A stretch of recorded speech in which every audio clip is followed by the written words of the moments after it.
వినయ విధేయతలు, పరిశుద్ధ ప్రవర్తన, దేవుని యందు భయభక్తులు ఎవరికి ఉండవో వారి జీవితం శ్రమల పాలవుతుంది, దుఃఖభరితమవుతుంది. చిట్ట చివరికి వారి ఆత్మ నిత్య నరకానికి ఆగుతవుతుంది. నీ తల్లిని ఇలా అవమానపరచడం ఎంత ఘోరమైన తప్పో తెలుసా సుజీ? నీ అందాన్ని చూసి మురిసిపోవద్దు. నీకున్న స్నేహితులను చూసుకొని విర్రవేగొద్దు. నీ సౌందర్యం పువ్వులా వాడిపోతుంది సుమా. నా మాట విను సుజీ. ఇప్పటికైనా ఈ గర్వ జీవితం, చెడుతనములను విడిచిపెట్టు. దేవుని వద్దకు మళ్ళుకో. ప్రేమామయుడైన ప్రభువు నిన్ను క్షమిస్తాడు.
నాకు చెప్పేంత దానివయ్యావన్నమాట. నా కాలు గోరుప్పుడు పనికిరాని దానివే నువ్వు. చూసుకున్నావా నీ ముఖం ఎప్పుడైనా అద్దంలో? ఎర్రిదద్దమ్మా, లోకంలో ఉన్న ఆనందం అంతా తెలియని పిచ్చిదానివే నువ్వు.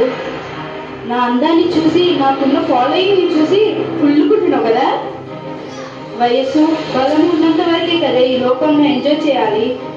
ఆ తర్వాత ఆలోచిస్తాలే నీ దేవుడి గురించి. చెప్పింది చాలు, ఇక వెళ్ళు. అనవసరంగా నా టైం వేస్ట్ చేయకు. సినిమా టైం అవుతుంది, నా కొడుకు వెయిట్ చేస్తున్నాడు. నీ పని నువ్వు చూసుకో. మరలా నా జోలికి వచ్చావంటే బాగోదు. వస్తా. నన్ను వదిలే. ఇలా తన జీవితాన్ని తనకిష్టం వచ్చినట్లు మలుచుకొని అపవాదికి దొరికిపోయింది సుజి. కించిత్తు కూడా దేవుని భయం లేకుండా సినిమాలు, షికారులు, చెడు సాంగత్యాలు చేస్తూ ఎంత మధురమైన జీవితాన్ని జీవితాన్ని ఆస్వాదిస్తున్నాను అనుకుంటున్న సందర్భంలో అకస్మాత్తుగా అపవాది ఆ ఆనందాన్నంతటినీ కనుమరుగు చేసేశాడు. విరగకాసిన సూర్యుడు సాయంత్రం అయ్యేసరికి కనుమరుగైపోయిన చందంగా ఆమె జీవితంలోని సౌఖ్యం, సుఖ జీవితం మెల్లమెల్లగా కనుమరుగైపోయింది. ఊహించని భయంకర రోగాలు ఆమెను సోకాయి. చదువులో ఓటమి ఎదురైంది. జీవితంలో ఎన్నో ఎదురు దెబ్బలు ప్రారంభించబడ్డాయి. ఆమె నమ్మిన వారంతా మెల్లమెల్లగా ఆమె నుండి జారుకున్నారు. కలకాలం తోడుంటానని ప్రగల్భాలు పలికిన ప్రియుడు చెప్పా పెట్టకుండా నట్టేట ముంచేసి వదిలిపెట్టేశాడు. కలలన్నీ పేకమేడల్లా కళ్ళ ముందే కూలిపోయాయి. ఎవరిని ఆశ్రయించినా తిప్పిపోస్తున్నారు. నీ కామ ఇంతేనని శాపనార్థాలు పెడుతున్నారు. ఆకలితో అలమటిస్తూ ఓ బిచ్చగత్తెలా ఎంగిలి అన్నం తింటూ ఇల్లు వాకిలి లేకుండా బ్రతుకుని ఈడుస్తున్న సుజీ జీవితం అపవాది చేతిలో కీలుబొమ్మగా మారింది. దేవుని వాక్యాన్ని త్రోసేసిన సుజీ జీవిత పరిస్థితి ఎంతో దయనీయమైపోయింది. అపవాది సుజీ మీద వాడి చివరి బాణాన్ని కూడా ప్రయోగించసాగాడు.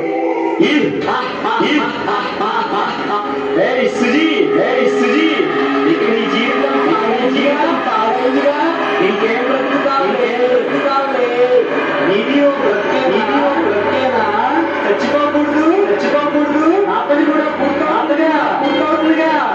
ఎలా చేస్తా ఏమైనా మందు మిగుతావా పైనుండి దూకుతావా రైతు పడతావా కాచుకుంటావా నీ ఇష్టం ఇంకా నువ్వు వేస్ట్ నీకు దిక్కేమో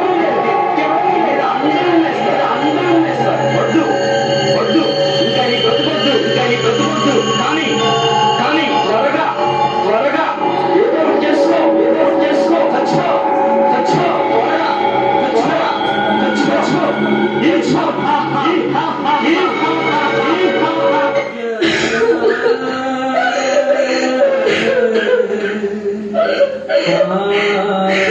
నేను